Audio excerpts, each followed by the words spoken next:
Este programa es transmitido por Miami Pod Hub en los estudios de CB24 Podcast Center.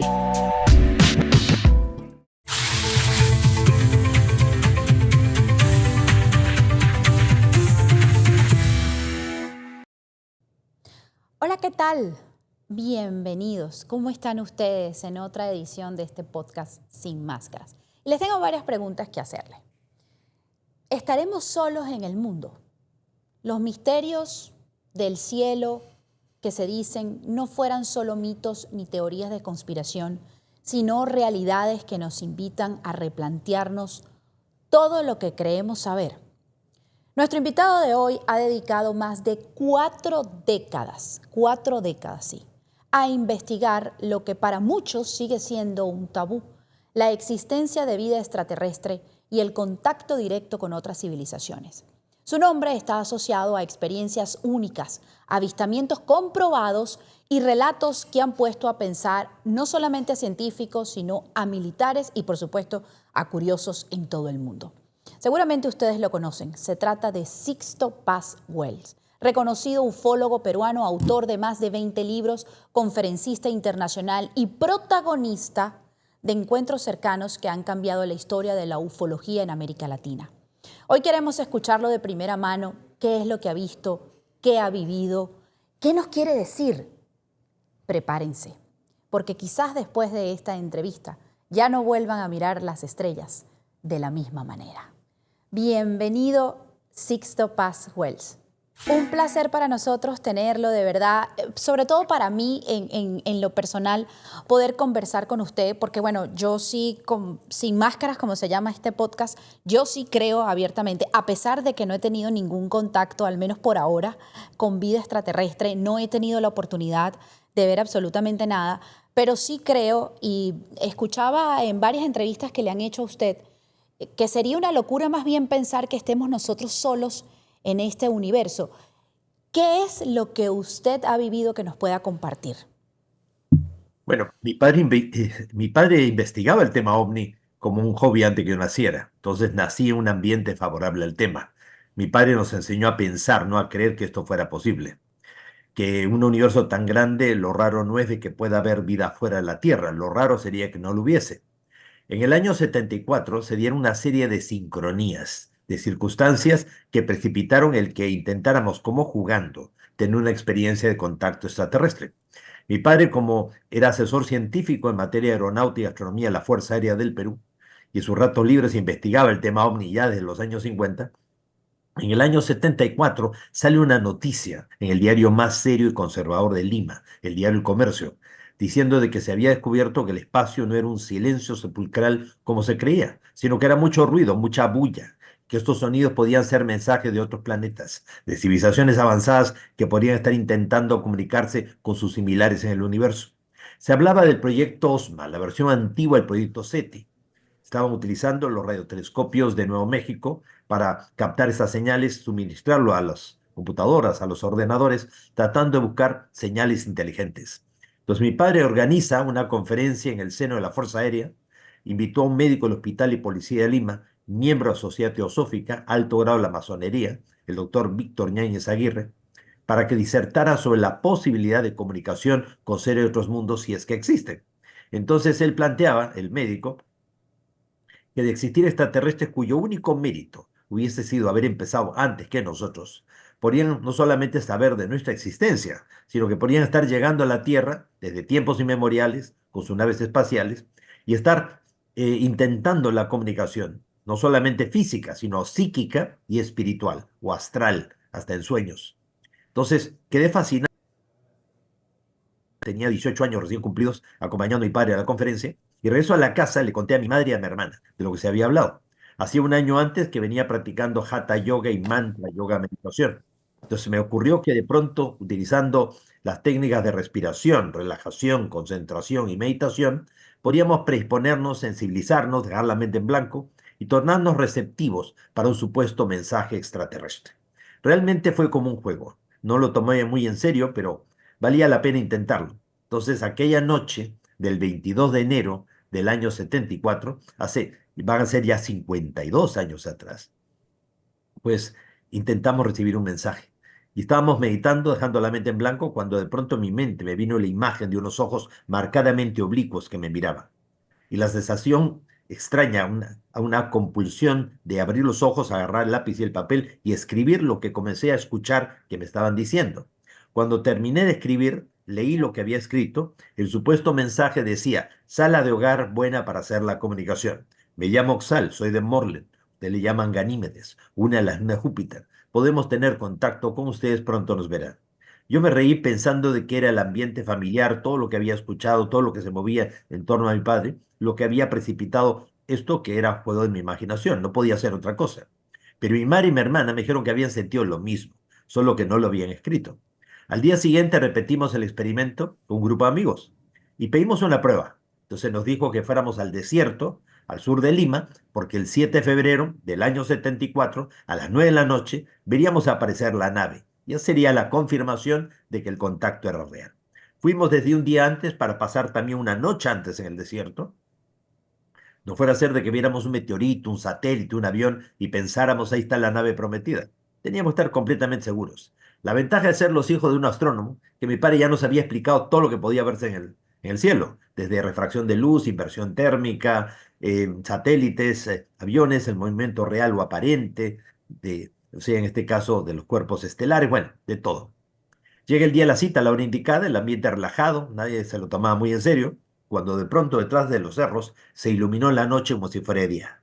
Y todos hemos visto salir de entre los cerros una luz que se desplazó sobre las crestas de las montañas, quedó estable en el horizonte del lado derecho, el grupo que estaba disperso empezó a congregarse y unos con otros a confrontar. Tú lo ves, yo también, ¿qué es esa luz? Cuando alguien gritó, se está moviendo. Entonces la luz empezó a balancearse y empezó a descender y llegó a colocarse, calculamos, unos 80 metros encima de todos nosotros.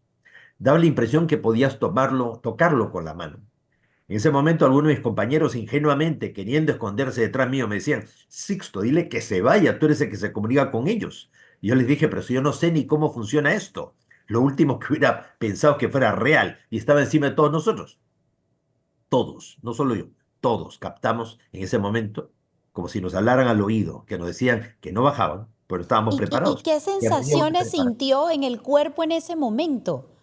O sea, es Bueno, decir, un poco enfrentarse a difícil. una presencia que no es humana, claramente, claramente. O sea, yo creo que más de uno de los compañeros o uno mismo ya se hizo pis en el pantalón, o sea, realmente tremendo. O sea, eh, ahora, no solamente era el hecho de que estabas frente a lo desconocido, sino que había ocurrido algo que no tenías previsto, que no tenías pensado. O sea, yo tenía clara la idea de que todo eso era un juego de la imaginación y lo máximo que íbamos a ver es estrellas en la noche, nada más. Entonces, percibir de que eso era real nos abría un horizonte de posibilidades infinitas. Era una cosa increíble. Entonces el objeto estuvo girando sobre nosotros con luces multicolores y proyectando, como digo, como una luz de mediodía. Y luego se elevó y a gran velocidad se marchó. Y ya cuando vimos todo que se había ido bastante lejos, saltamos de felicidad, nos abrazamos entre todos, pero yo no lo podía creer.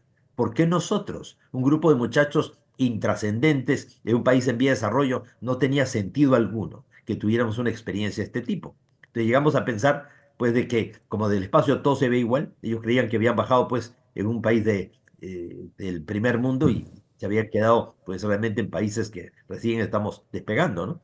Bueno, total que de regreso a la casa le contamos a mi padre, que era el científico, y él se rió pensando que nos estábamos burlando sus investigaciones. Como no nos creyó, en esos días intentamos nuevamente recibir comunicación y pedirle a estos seres que le dieran una prueba a mi padre. A regañadientes, mi padre y un grupo de militares nos acompañaron al desierto y apareció un objeto en forma de cilindro, como unos 150 metros de largo, detrás de los cerros, y mi padre quedó fuertemente impresionado porque el objeto estaba inclinado, comenzó a enderezarse y a velocidad dirigible comenzó a pasar lentamente por encima de todo el valle, por encima de mi padre y los militares y toda la gente que estábamos reunidos ahí. En ese momento, pues mi padre nos dice, para mí estaba pensando, no puede ser posible. Tantos años investigando el tema OVNI y al final estos seres vienen a tener contacto con mis hijos y no conmigo, qué injusto, ¿no? Pues al mes ya éramos 8 personas, entre chicas y muchachos, que podíamos recibir las mismas respuestas a las mismas preguntas, ya sea que estuviéramos todos juntos o cada uno por separado. y todo a través de la psicografía o escritura automática, que es una forma de telepatía instrumentalizada. Uno recibe la onda mental y tu cerebro automáticamente codifica, interpreta y hace la redacción automática, pero consciente, no estado de trance. Esto no es un medium espírita ni nada por el estilo. Ahora, eh, una o dos veces al mes nos invitaban al desierto y veíamos aparecer uno, dos, hasta tres objetos, o uno solo que se dividía en varios, o uno solo que, o sea, o varios que se juntaban en uno solo. Y soltaban unas esferas metálicas que revoloteaban alrededor nuestro y nos observaban, nos escaneaban de arriba abajo. Entonces, el grupo comenzó a crecer mucho ya para el mes de junio del 74. Éramos como unas 60 o 70 personas los que íbamos a cada salida. De pronto estos seres, a los que empezamos a llamar los hermanos mayores, los guías, nos dijeron, a partir de la próxima salida, vayan en grupos no mayores de 7 personas, grupos de afinidad y de sintonía, preparándose para lo que va a ser el contacto físico.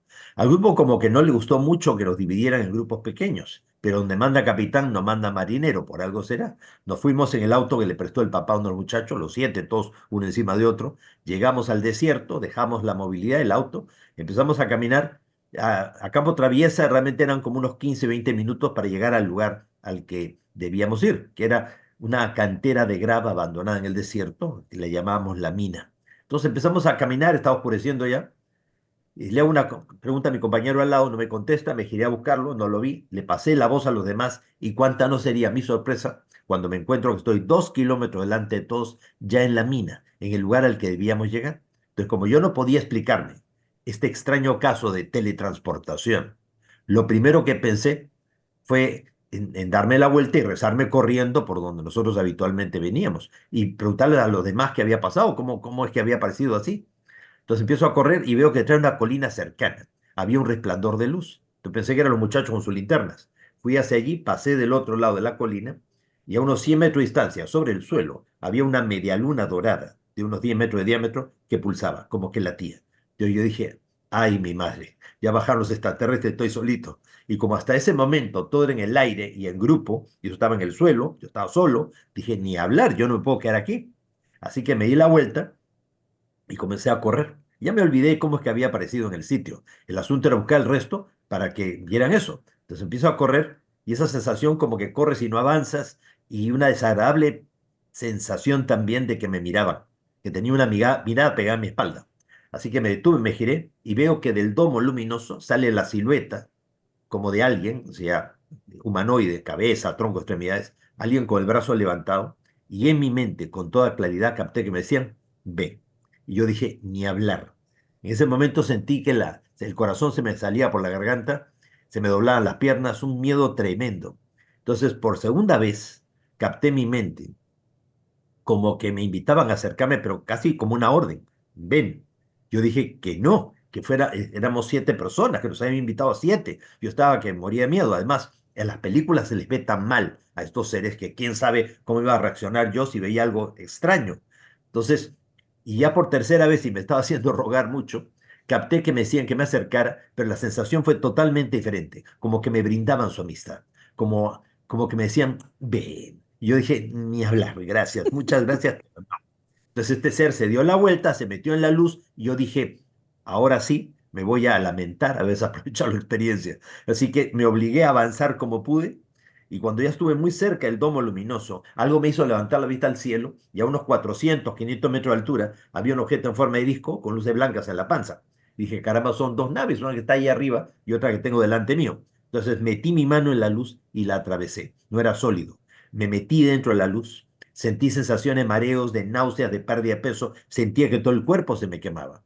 La luz era tan intensa que me obligaba a cerrar los ojos. Pero cuando ya pude ver, vi una persona para delante mío, era como de 1,80 m, un poco más alto que yo.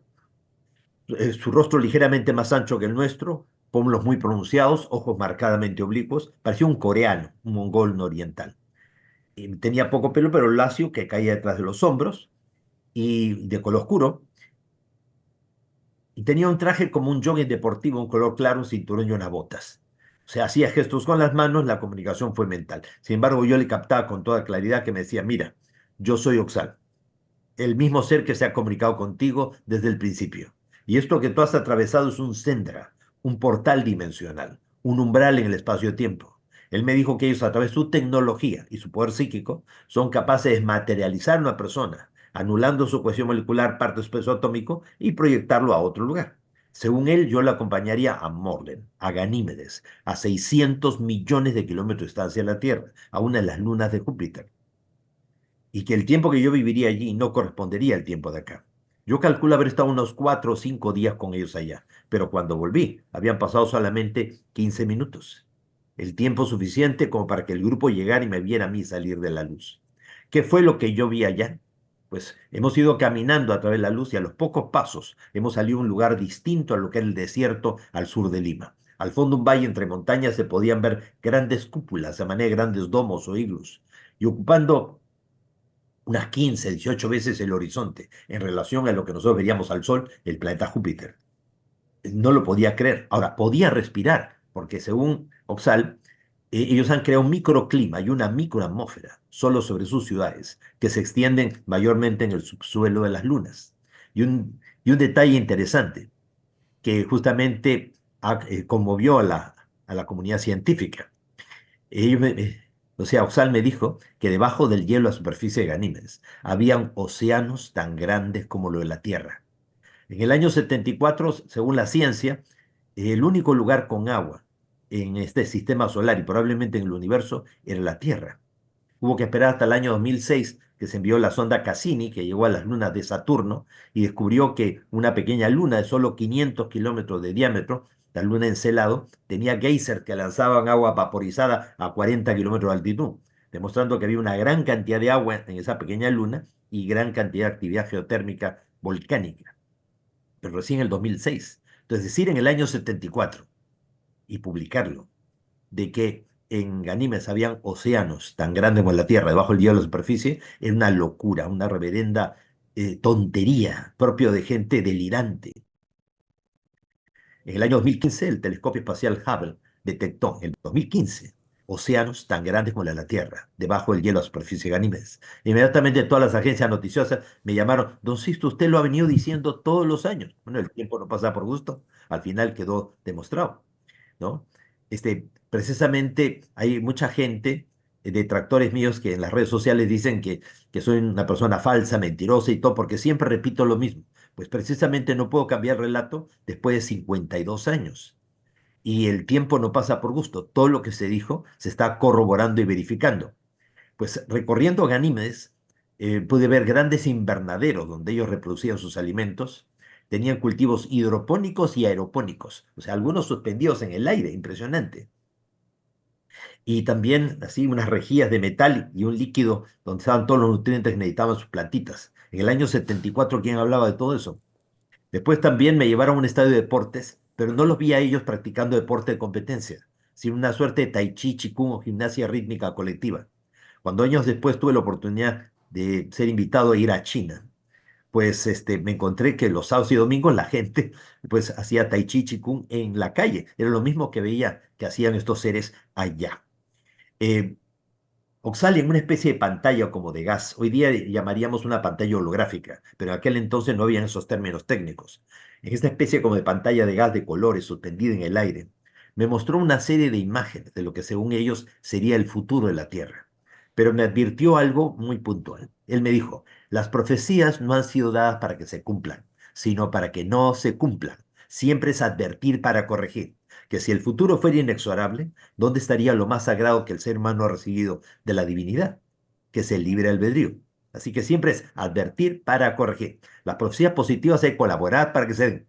Las negativas hay que hacer lo imposible para que no ocurran. Y cualquier variación, por mínima que sea, traería consigo un futuro diferente. Lo que él me mostró es que así como una persona tensa y angustiada, deprimida y estresada, puede atraer sobre su vida una psoriasis, una úlcera, un infarto, ¿no? Una diabetes.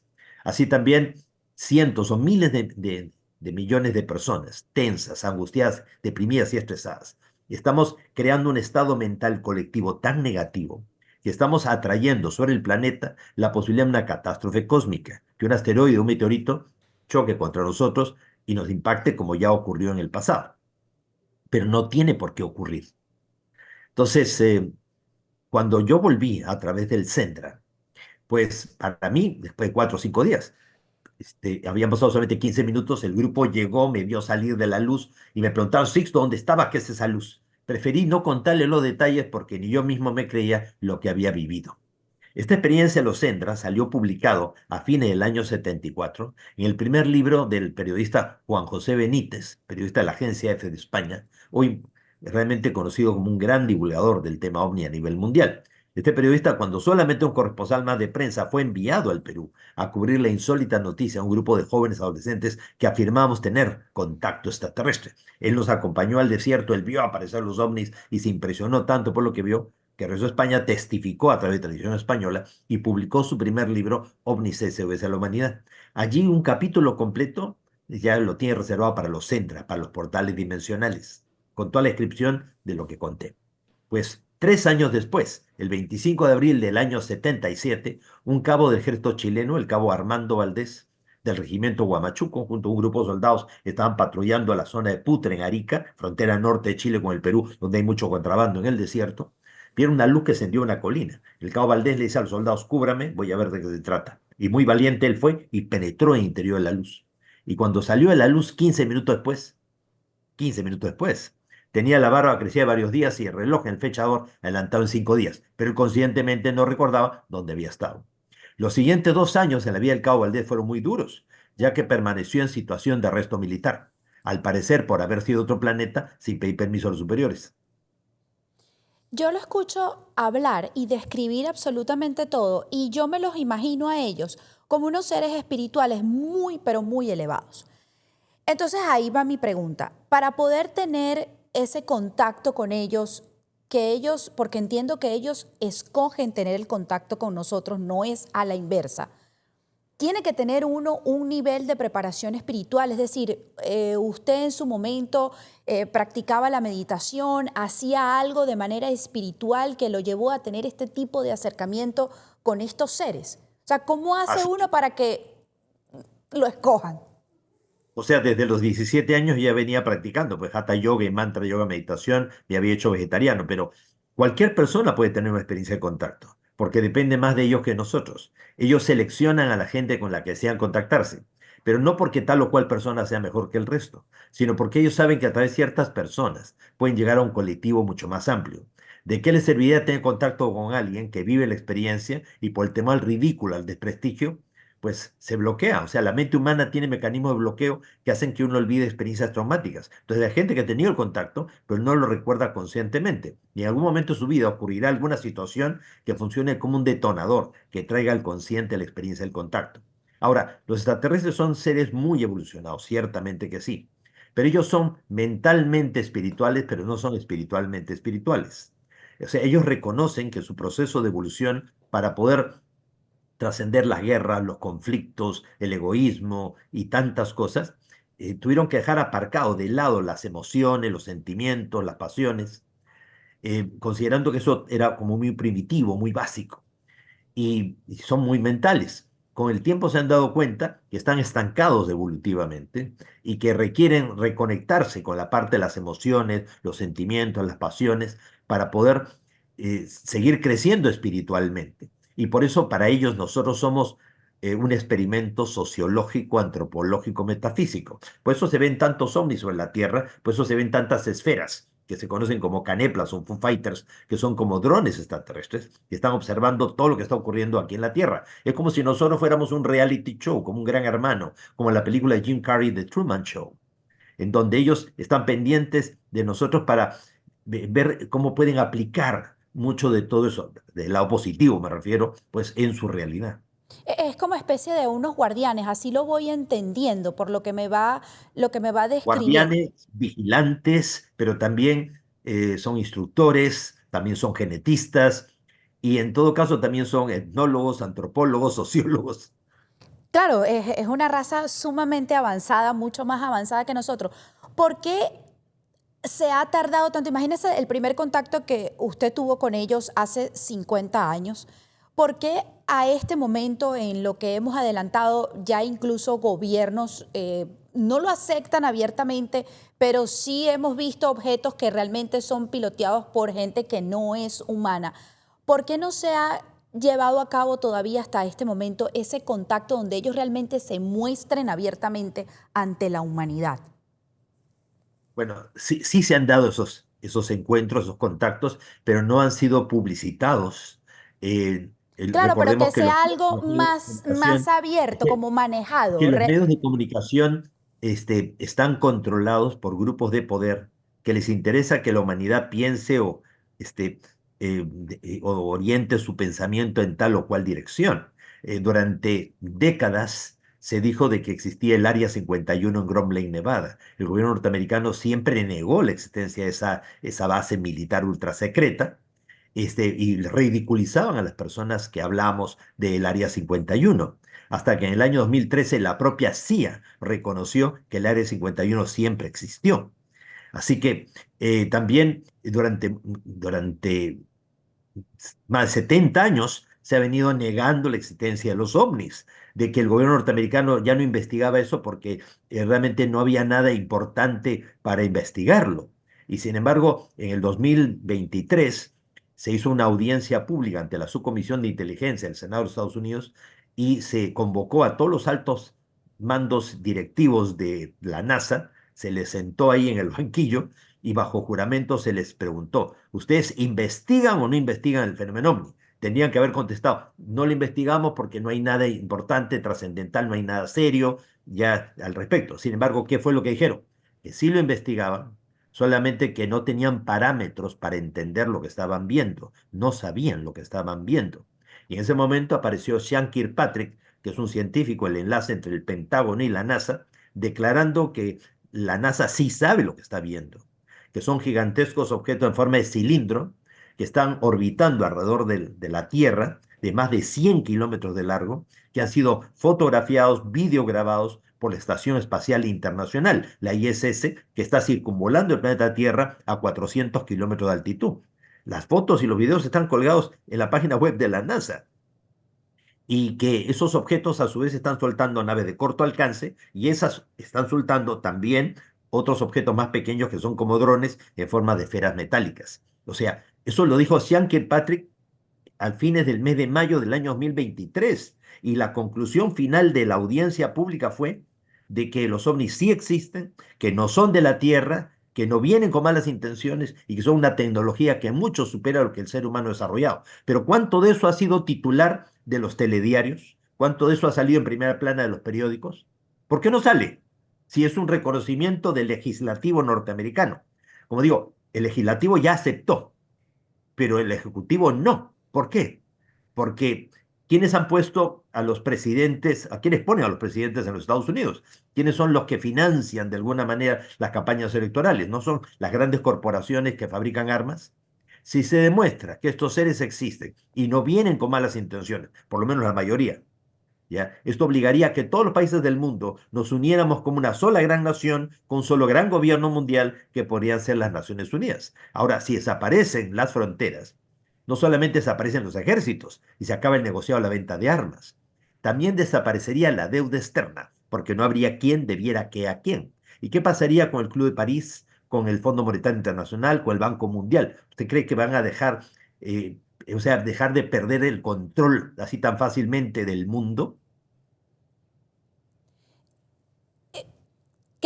¿Usted ha tenido contactos recientemente con ellos? ¿Ha tenido conversaciones recientemente con ellos? Porque el relato se basa en su primer contacto, luego vinieron contactos seguidos de allí. Entiendo que incluso por entrevistas que he visto que le han hecho, que ha llevado incluso a periodistas a que hayan tenido este tipo de contactos con estos seres.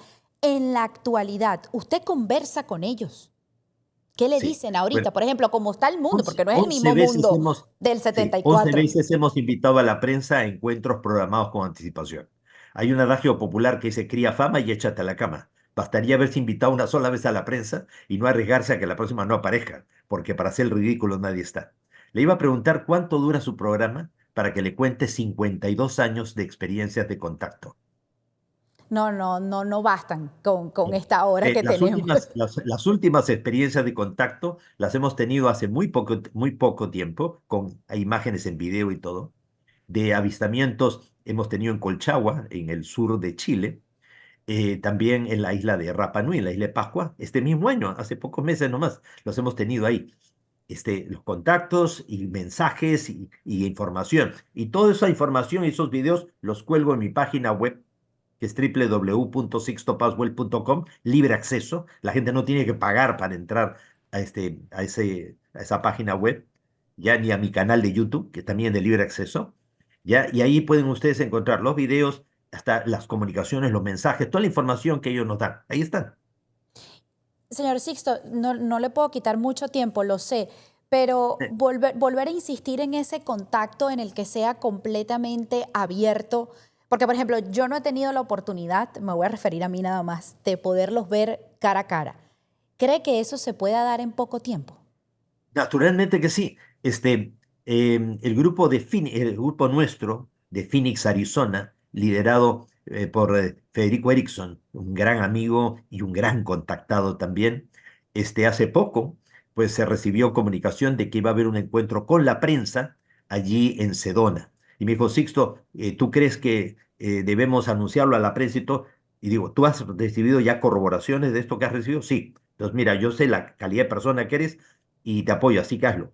¿Y tú vendrías conmigo? Claro. Entonces viajé para Sedona, estuve ahí con él y llamamos a la prensa, vinieron los periodistas de varios medios de comunicación y estuvieron con nosotros ahí en Sedona y aparecieron los objetos, pero de una forma espectacular. Los periodistas lloraban de emoción ya frente al avistamiento y al encuentro que han tenido. Ahora, para que haya ese encuentro definitivo ya con toda la humanidad, muchas cosas tienen que cambiar, pero están también cambiando a un ritmo vertiginoso. Todavía tenemos armamento nuclear a las principales capitales del mundo. Si somos capaces de hacer las barbaridades que hacemos con nuestros congéneres, ¿qué no haríamos con los que vienen de afuera? Ahora, ellos no tienen temor de que nosotros los ataquemos o les podamos hacer daño. El temor de ellos es que ellos, defendiéndose de nuestra agresividad, podrían ser el detonante de nuestra propia autodestrucción. Por eso guardan las distancias. En el pasado, en la época bíblica y en épocas antiguas, las culturas antiguas, ellos, o sea, interactuaban con nosotros libremente. Es como cuando uno es niño, ¿no? Tus padres entran a tu habitación, se sientan al lado de tu cama, te leen un cuento, te visten de acuerdo a tu edad, te alimentan de acuerdo a la edad. Pero cuando ya creces y llegas a la adolescencia, tú cierras la puerta de tu habitación, pones un cartelito que dice prohibido el ingreso al padres y, y pobres de ellos que te digan cómo vestirte o de qué alimentarte. Entonces, la humanidad se encuentra en una adolescencia tecnológica y ellos lo que están esperando es que lleguemos a una juventud responsable que nos permita sobrevivir a la intolerancia, a la estupidez, a la necesidad, al egoísmo. A lo largo de estos años he tenido la oportunidad no solamente de subir físicamente dentro de las naves, sino acompañarles a ellos fuera de aquí y, y poder interactuar con gente que ha sido llevada de la Tierra, gente que ha sido rescatada de lugares como el Triángulo de las Bermudas, el Triángulo del Dragón del Pacífico, o de guerras, de conflictos mundiales, de la Primera Guerra Mundial, la Segunda Guerra Mundial, y esa gente que casi no ha envejecido nada y está entre ellos, estaba siendo preparada para que a partir de agosto del año 87 los iban a empezar a reinsertar aquí en nuestro mundo con mayor nivel de conciencia, para que se infiltren en medios de comunicación, en puestos de poder y ayuden a que se libere información que puede marcar la diferencia y generar el gran cambio que permita ya ese encuentro definitivo con ellos. Ellos están entre nosotros como humanos. Hay extraterrestres conviviendo entre nosotros porque o tienen una apariencia similar a la nuestra o pueden asumir una apariencia como la nuestra. O sea, ellos saben que nosotros juzgamos por las apariencias y si vemos a alguien diferente, vamos a pensar que es malo simplemente pues distinto. Entonces pueden aparecer con una determinada apariencia, pero muchas veces también son muy similares a nosotros, o más bien nosotros somos similares a ellos, porque ellos han sembrado la vida aquí en este planeta. Nosotros somos semillas estelares. Yo sé que hay muchas razas y así como hay buenos y usted ha tenido la oportunidad de estar con los seres elevados espiritualmente, también da miedo precisamente por no conocerlos si hay algunos agresivos. Sí, pero no es tan fácil que quienes no vienen con buenas intenciones pueden actuar libremente en nuestro mundo. Uno de los casos muy famosos y con el que empezó, con lo que, o sea, el segundo caso con el que empezó la era moderna de los ovnis, porque el primer caso es de Kenneth Arnold, un piloto civil norteamericano que sobrevolando la cima del Monte Ryan en el estado de Washington a fines del mes de junio del año 47, observó 9 objetos en forma de disco volantes y él hizo el primer reporte oficial. pero a los pocos días, el 2 de julio del 47, es que se estrella el ovni de Roswell, ¿no? A 120 kilómetros de la base aérea de Roswell en Nuevo México. Y los restos de la nave y los tripulantes fueron llevados a la base aérea de Roswell, de ahí al hangar 18 de la base aérea Wright-Patterson en Dayton, Ohio, donde está el control de armas extranjeras de los Estados Unidos, y posteriormente todo eso terminó en el Área 51 en Ground Lake, Nevada. Entonces, los científicos, los militares, a pesar de que tienen las evidencias, las pruebas ahí, su misión, su tarea es negarlo, es decir, no hay evidencia, no hay prueba. Oiga, y precisamente ahora este 9 de septiembre, ¿no? Realmente, estamos hablando de hace 2 días atrás, empezó una nueva audiencia pública donde los testigos han declarado que el gobierno norteamericano ha destruido, escondido pruebas y evidencias de los contactos, de los acercamientos, de los encuentros, ¿ya? Ahora, como digo, esas naves que han sido derribadas en nuestro planeta, que son alrededor de 38 naves que se han estrellado en diversas partes del mundo, en Paiwano, Chile, en Barquina, Brasil, Sudáfrica, en Rusia, en Estados Unidos. Esas naves han sido derribadas por otras que están cuidando la Tierra, no por nuestra tecnología. Nosotros no podríamos hacerle ni cosquillas. Y precisamente en este video que dio a conocer el congresista Eric Burlinson, Ujú. Burlinson, es su nombre, ya es un video filtrado y todo, se ve claramente el ovni ya yendo a toda velocidad y que le dispara un misil y rebota. O sea, ¿cuándo se ha visto que rebote un misil? Ya, entonces rebota y no le hace nada. O sea, eso demuestra realmente la tecnología de la que estamos Claro. hablando. Señor Sixto, de verdad, un placer haber conversado con usted. Ojalá la próxima pueda ser en persona y bueno, y compartir también parte de estas experiencias que usted ha tenido la dicha de compartir a lo largo de todos estos años. De verdad, muchísimas Claro, gracias sí. por haberse conectado. Gracias a ustedes y es muy probable que esté viajando, o sea, a Miami a comienzos del 2026. Así que si hay la oportunidad, ya nos encontraremos por ahí. Seguro que sí, por aquí lo espero. Muchísimas gracias de verdad por haber estado con nosotros el día de hoy. Un placer haber conversado con ustedes. Y a ustedes que nos vieron, si aún tienen dudas, ahí tienen las pruebas. Con esto me despido. Chao, chao.